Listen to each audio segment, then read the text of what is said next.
जलालपुर पीरवाला के रिहायशी शुएब को कच्चे के डाकुओं ने अगवा के बाद मारकर उसकी डेड बॉडी की तस्वीर भी भेज दी। घर वालों ने गायबाना जनाजा भी पढ़ा दिया, मगर चंद दिन बाद शुएब जिंदा सलामत घर पहुंच गया। दरिंदगी की इंतहा करते हैं, टांगों का चमड़ा वगैरह उतर गया था।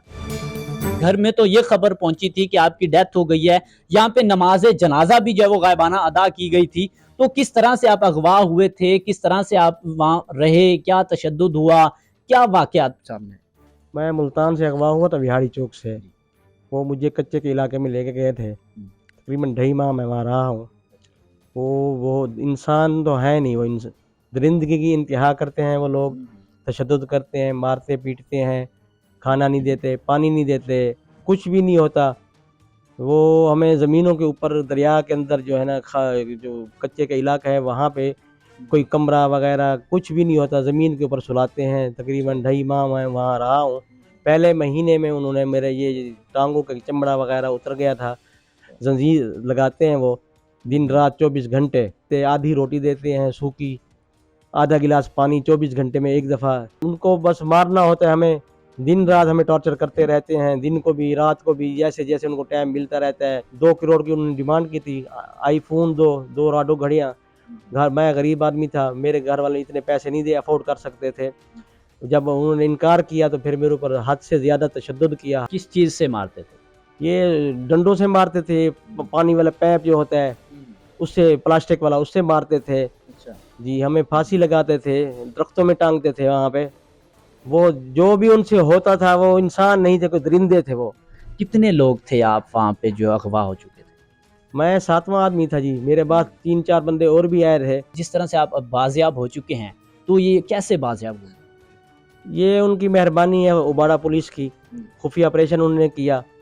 रमज़ान SHO साहब, DSP सोमरो साहब, उनकी मेहरबानी, खुफिया ऑपरेशन किया, उन्होंने मुझे बाजियाब कराया। उसके बाद इधर रब्ता किया मेरे इलाके में, जलालपुर पीरवाला में। इनकी मेहरबानी हुई, यहाँ सिटी DSP साहब और SHO थाना सिटी जलालपुर पीरवाला, इनकी काविशों से, इनकी मेहरबानी से मुझे यहाँ लाया गया, जलालपुर पीरवाला में। अच्छा, ये बताएं कि आपके घर में तो खबर पहुंची थी कि आपकी डेथ हो गई है और आपकी डेड बॉडी दरिया सिंध में फेंक दी गई है, तो इस बात का आपको भी इल्म था?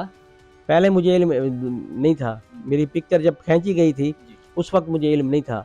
अच्छा, जब आपकी तस्वीर बना रहे थे तो तब आपसे कोई बात की उन्होंने? कोई बात नहीं की, बस मेरी खाली तस्वीर बनी, मेरे घर भेजी, मुझे पता भी नहीं। मुझे 15 दिन बाद पता चला, जब उन्होंने दोबारा मेरा व्हाट्सएप ऑन किया, उस वक्त मुझे पता चला। जब मैंने घर दोबारा मेरा रब्ता हुआ तो घर वाले हंस पड़े। बच्चे ने कहा ये क्या मजाक है, अब तो फौत हो चुके थे, अब कहाँ से जिंदा हो गए। फिर उनको यकीन भी नहीं आया, बच्चों को, सबको। फिर उन्होंने कहा हमारी वीडियो कॉल कराएं, फिर उनको यकीन आया। अच्छा, जब आपकी दोबारा वीडियो कॉल जो है वो घर होती है, तो तब घर वालों के क्या जज्बात थे? वो तो मेरा जनाजा पढ़ चुके थे, कुल भी कर चुके थे, सब कुछ कर चुके थे, खैरात वगैरह भी हो गई थी। बस वो तो रोने, खुशी के भी आंसू थे, रोते ही रहे सारे।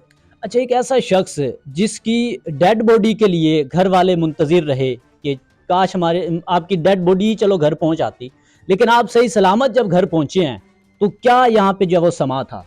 बीवी बच्चों ने, सब ने, मेरा दोस्तों ने, सब ने इस्तकबाल किया। घर पूरे शहर ने मेरा इस्तकबाल किया, अल्हम्दुलिल्लाह।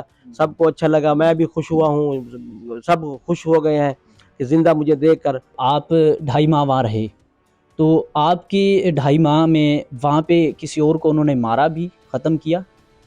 2 बंदे उन्होंने मारे थे उधर, उनको दरिया में फेंका था। उनकी भी डिमांड 2 करोड़ रुपये थी। उनके घर वाले गरीब थे, उन्होंने पैसे नहीं दिए, उनको मार के फेंक दिया। और मुझे, मेरे घर वालों को इन्होंने यही बताया हुआ था, पिक्चर भेज के, भाई हमने दरिया में फेंक दिया। अपने नंबर से, उनके सिग्नल वगैरह अपने नंबर से कोई बात नहीं करते, हमारे नंबर से ही सब कुछ करते हैं। हमारे, आपका ही नंबर इस्तेमाल किया? मेरे बात कराने के लिए मेरा नंबर, जो भी मुखबिर उधर होता है उसका नंबर ये इस्तेमाल करते हैं वो। किस किस शहर से थे उन्होंने बताया जो आपके साथ अगवा हो चुके? कोई सवात का था, कश्मीर का था, गुजरावाला के थे।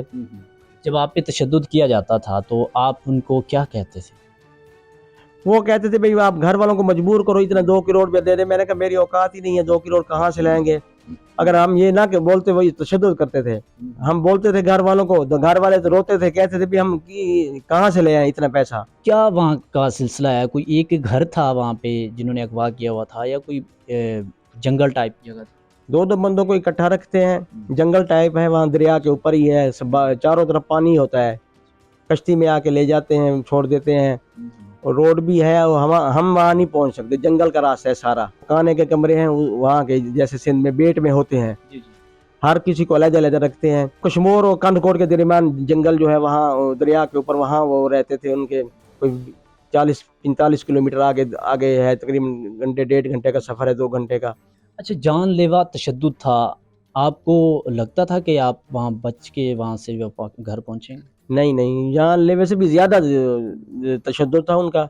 मेरे ज़हन और गुमान में भी नहीं था कि मैं ज़िंदा वापस कभी घर जा सकूँगा। क्या पैगाम देना चाहेंगे जिस तरह से आप जो है वो एक छोटी सी गलती की वजह से जो है वो आपने इतना कुछ जो है वो बर्दाश्त किया, क्या मैसेज देना चाहेंगे? मैं सब दोस्तों को, भाइयों को यही मैसेज देना चाहूँगा, किसी लालच में न आए, गाड़ी की लालच में न आए, ट्रैक्टर की लालच में न आए, 125 की लालच में भी ना आए, और रिश्ते शादी की लालच में भी ना आए। उनका यही धंधा है, यही वो कुछ करते हैं। ये बताइएगा कि जिस तरह से आपके घर खबर पहुंचती है कि आपके वालिद की जो है वो डेथ हो गई है, उनको मार के दरिया में फेंक दिया गया है, तो तब क्या सूरत हाल थी? फिर जनाजा भी अदा किया गया और फिर ये खबर मिली कि आपके वालिद तो ज़िंदा हैं। पहले जब उन्होंने हमें डेथ की ना, उन्होंने डेड बॉडी की हमें पिक्चर भेजी कि ये आपके वालिद साहब की ना डेथ हो गई है, और हमने उनकी डेड बॉडी ना दरिया में फेंक दी है। तब तो हम फुल परेशान हो गए, सारे घर में शोक था, मातम था इस तरह। उसके बाद फिर हमने गायबाना जनाजा भी अदा किया, कुल भी किए, खैरातें भी की, सारा कुछ किया।